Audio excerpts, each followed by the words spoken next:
Good morning to all. మరి చూశారు కదా స్క్రీన్ మీద వెన్ గురించి. ఆల్రెడీ మనము క్వశ్చన్ నెంబర్ 18గా రోజుకొకటి చెప్పుకుంటున్నాము. అయితే ఈ వీడియోలో నేను వెన్ గురించి చెప్తున్నాను. బ్రైట్ స్టూడెంట్స్ ఏ విధంగా నేర్చుకోవచ్చు, అలాగే స్లో లెర్నర్స్ ఎంత ఈజీగా ఈ క్వశ్చన్కి ఆన్సర్ చేయొచ్చో ఈ వీడియోలో ఉంటుంది. Combine the two sentences using when అంటే రెండు సింపుల్ సెంటెన్సెస్ ఇస్తారు మీకు. ఆ సెంటెన్స్ని వెన్తో యాడ్ చేయాలి. ఈ వెన్ అనేది తెలుగులో మనం ఉన్నప్పుడు అనే అర్థంలో ఉపయోగిస్తాము. జనరల్గా క్వశ్చన్ అడగడానికి ఉపయోగిస్తాము. When is your birthday, when did you go there, when did you do your homework, ఇలా అనమాట. కానీ ఇక్కడ జాయిన్ చేసేటప్పుడు టూ సెంటెన్సెస్ని కంబైన్ చేసి వన్ సెంటెన్స్గా చెప్పేటప్పుడు ఇది లింకర్గా ఉపయోగిస్తాము. అలాంటప్పుడు దీనికి అర్థము ఎప్పుడు అని రాదు, నప్పుడు అని అర్థం వస్తుంది. For example, the power went of, we were watching TV. ఇక్కడ కరెంటు పోయింది, మేము టీవీ చూస్తూ ఉన్నాము. రెండు కూడా సింపుల్ సెంటెన్సెసే. కానీ ఈ వెన్ యాడ్ చేసినప్పుడు ఒక సెంటెన్స్ కంప్లీట్ మీనింగ్తో ఉంటుంది, ఇంకొక సెంటెన్స్ సబార్డినేట్ క్లాజ్ అవుతుంది, అంటే డిపెండెంట్ క్లాజ్ అవుతుంది. ఆ డిపెండెంట్ క్లాజ్కి వెన్ యాడ్ అవ్వాలన్నమాట. ఇప్పుడు చూడండి, పవర్ పోయినప్పుడు మేము టీవీ చూస్తూ ఉన్నాము అనే లైన్ కరెక్ట్గా ఉందా?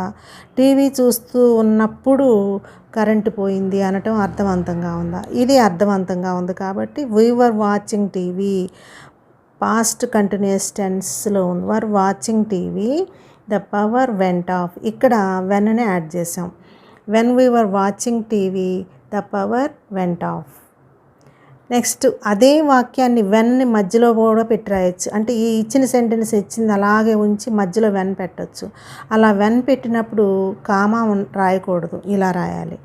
ఆ సెంటెన్స్ ఇక్కడ ఏ సెంటెన్స్ అయితే ఉందో అదే సెంటెన్స్ని ఇక్కడ రాసే చూడండి. The power went of, the power went off. ఇక్కడ ఫుల్ స్టాప్ కామా ఏం లేదు. ఏదైతే చేస్తూ ఉన్నప్పుడు పోయిందో ఆ సెంటెన్స్కి ఇక్కడ ఉన్నట్టు రాసి ఈ వెన్ని తీసుకొచ్చి ఇదే సెంటెన్సు ఇటువైపు వచ్చింది. అంటే మొదటి జరిగినది ఏదైతే ఉందో చూస్తూ ఉండగా పోయింది, చూస్తున్నప్పుడు పోయింది. కాబట్టి when we were watching TV అనేది కరెక్ట్. కాబట్టి ఆ సెంటెన్స్ని అటైనా రివర్స్ చేసి రాసుకోవచ్చు, వెన్తో స్టార్ట్ చేసి అయినా రాయొచ్చు. కాకపోతే డిఫరెన్స్ ఏంటి అంటే వెన్తో స్టార్ట్ చేసి రాసినప్పుడు మనం సెకండ్ సెంటెన్స్ రాయడానికి ముందు కామా పెడతాము.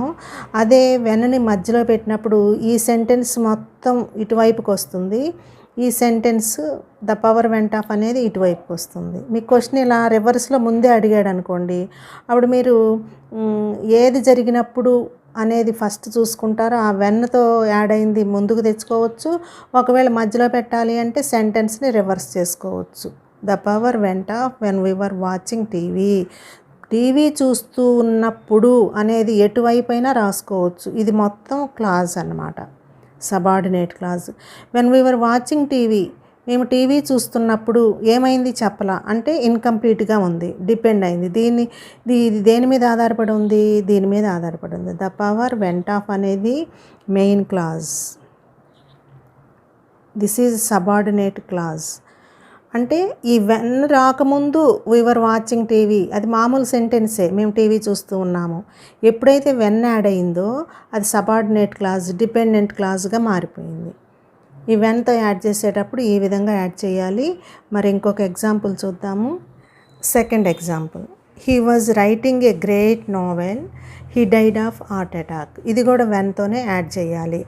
ఈ వెన్తో యాడ్ చేస్తున్నప్పుడు ఏం జరుగుతున్నప్పుడు ఏం జరిగింది? హార్ట్ అటాక్తో చనిపోయినప్పుడు నవల రాస్తూ ఉన్నాడా, నవల రాస్తూ ఉండగా చనిపోయాడా? ఇలా రెండిటితో కాంబినేషన్ చేసి ఆ వెన్ని పెట్టి చూసుకోండి. When he died of heart అటాక్తో చనిపోయినప్పుడు నవల రాస్తూ ఉన్నాడు, అంత అర్థవంతంగా లేదు. అతను రాస్తూ ఉన్నప్పుడు చనిపోయాడు అనేది అర్థవంతంగా ఉంది. ఈ డైడ్ అనేది పాస్ట్ టెన్స్ V2లో ఉంది. ఈ వాజ్ రైటింగ్ అనేది పాస్ట్ కంటిన్యూస్ టెన్స్లో ఉందన్నమాట. ఇప్పుడు దీన్ని మనం వెన్తో ఎలా యాడ్ చేయాలి? వెన్ హీ, క్యాపిటల్ ఉన్నది స్మాల్ చేశాను. When he was writing a great novel,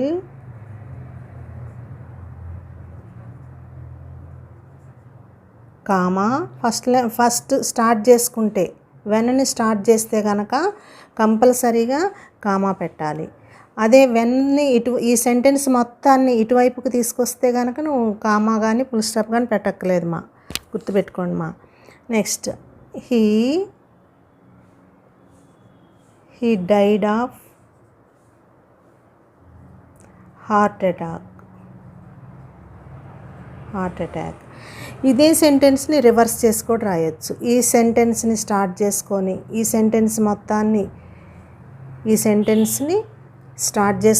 ఈ సెంటెన్స్ని ఇటువైపు కూడా తీసుకెళ్ళచ్చు. అప్పుడు కామా పెట్టం, అంతే తేడా. సెంటెన్స్ని రివర్స్ చేయటం ఎలాగో చూపిస్తున్నా చూడండి. ఈ ఫస్ట్ ఉన్నటువంటి హీ డైడ్ ఆఫ్ హార్ట్ అటాక్తో స్టార్ట్ చేసుకోవచ్చు. He died of heart attack.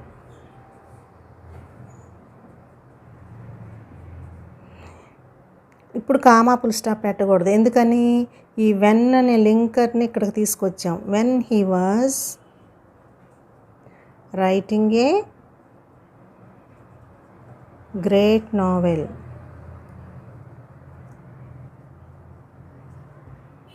అలా రెండు విధాలుగా రాసుకోవచ్చు మనం. కాకపోతే మనం చేయవలసింది ఏంటి అంటే వెన్ని దేనికి యాడ్ చేయాలి, ఏం జరుగుతున్నప్పుడు, ఏం జరిగింది, జరుగుతూ ఉన్నప్పుడు. అది కాంబినేషను పర్ఫెక్ట్గా ఏది వెన్ని యాడ్ చేసినప్పుడు. When Gopi threw stones at mangoes, comma the farmer shouted at him.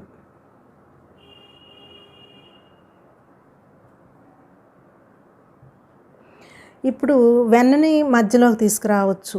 అంటే ఈ సెంటెన్స్ మొత్తాన్ని వెన్ దగ్గర నుండి మ్యాంగోస్ వరకు ఉన్న సెంటెన్స్ మొత్తాన్ని సెకండ్ సెంటెన్స్గా రాసి ఈ సెకండ్ సెంటెన్స్ని ఫస్ట్ సెంటెన్స్గా రాసినా కూడా రైట్ అవుతుంది. ఆ విధంగా కూడా రాయొచ్చు. కాకపోతే వెన్ని మధ్యలో పెట్టినప్పుడు మనం కామా పెట్టక్కర్లేదు.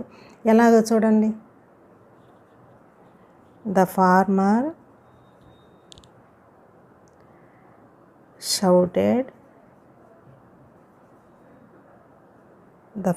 Shouted at him. ఇప్పుడు కామా పెట్టక్కర్లా. ఎందుకని? ఆ సెంటెన్స్ని స్టార్ట్ చేస్తున్నాము. వెన్ని మధ్యలోకి తీసుకొస్తున్నప్పుడు కామా పెట్టక్కర్లేదు. Him when Gopi threw stones, threw అంటే విసిరేయటం, past tense, threw stones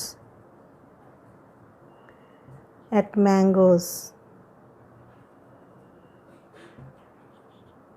okay, ఇప్పుడు ఇంకొన్ని ఎగ్జాంపుల్స్ చెప్తాను, మీకు ఇంకా బాగా అర్థమవుతుంది. వెన్తోనే క్వశ్చన్ అడిగినప్పుడు ఆ క్వశ్చన్లో టైం వస్తే కనుక, కొన్ని సందర్భాల్లో టైం వచ్చినప్పుడు ఏ విధంగా వెన్ని రాయొచ్చు అనేది ఇక్కడ చూద్దాం.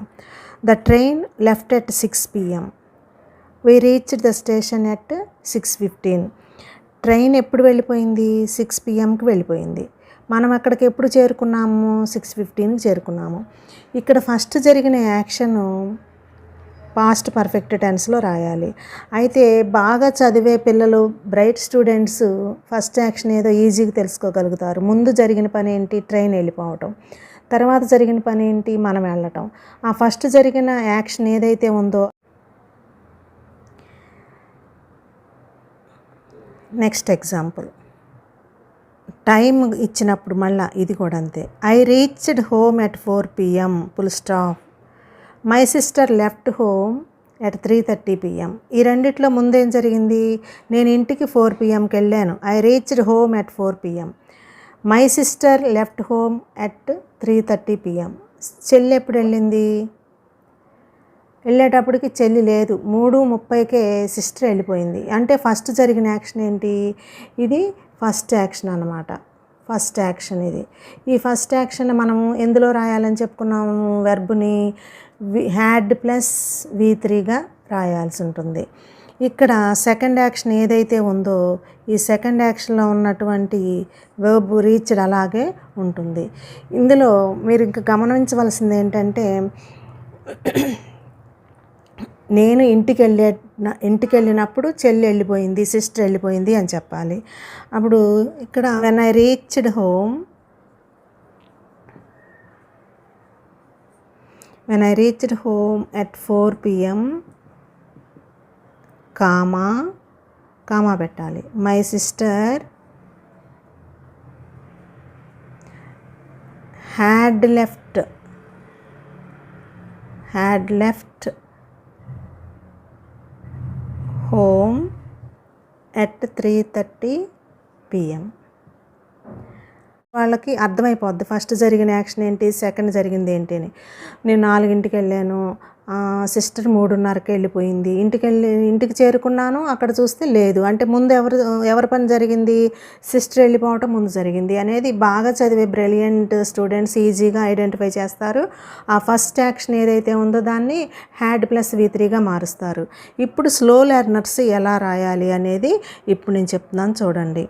ఇక్కడ టైం వచ్చినప్పుడు ఈ 2 టైంలో ఫస్ట్ ఎక్కువ టైం ఏది ఉంది, 4 PM ఎక్కువ, 3:30. అంటే ఎక్కువ సమయం ఏదైతే ఉందో ఎక్కువ సమయం ఉన్న దానికి వెన్ యాడ్ చేయండి, అంతే అయిపోతుంది.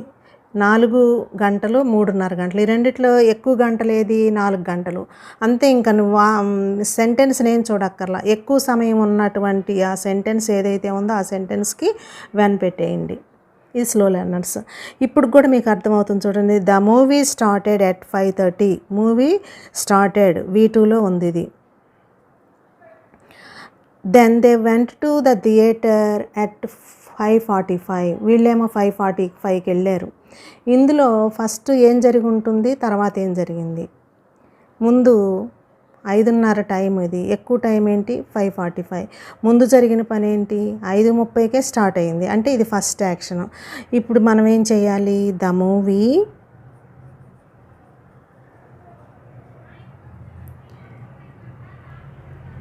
హ్యాడ్ స్టార్టెడ్, ఫస్ట్ యాక్షన్ కదా ఇది. ముందు 5:30కి స్టార్ట్ అయింది, తర్వాత వెళ్ళారు 5:45కి వెళ్ళారు, అంటే ఇది ముందు జరిగిన పని కాబట్టి హ్యాడ్ ప్లస్ V3 అంటే పాస్ట్ పర్ఫెక్ట్ టెన్స్ అన్నమాట.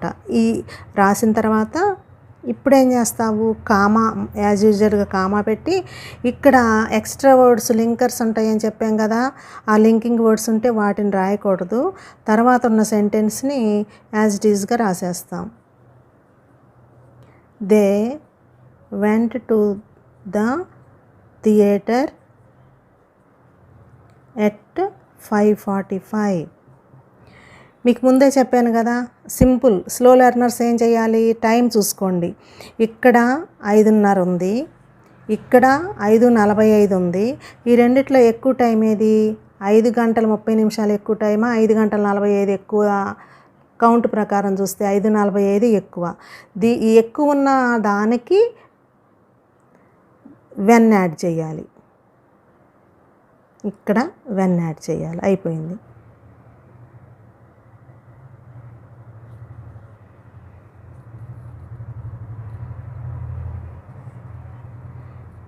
చూస్తారా, ఇదేమో 5:30, ఇదేమో 5:45. స్లో లెర్నర్స్ ఏం చూసుకోమన్నాను, 2 సెంటెన్స్లో ఉన్న టైం చూసుకోమన్నాను. ఎక్కువ సమయం ఏది, కౌంట్ ప్రకారం చూస్తే ఇది 5:30 గంటలు, ఇది 5:45 గంటలు, ఇది ఎక్కువ సమయం. ఈ ఎక్కువ సమయం ఉన్న సెంటెన్స్ ఏదైతే ఉందో ఆ సెంటెన్స్కి బిగినింగ్లో వెన్ పెట్టేయండి. తక్కువ టైం ఉన్న సెంటెన్స్ని పాస్ట్ పర్ఫెక్ట్ టెన్స్లో రాయాలి. పాస్ట్ పర్ఫెక్ట్లో చక్కగా ఈజీగా అర్థమవుతుంది కదా మీకు. ఇప్పుడు మరి మీకు అర్థమైంది అనుకుంటున్నాను.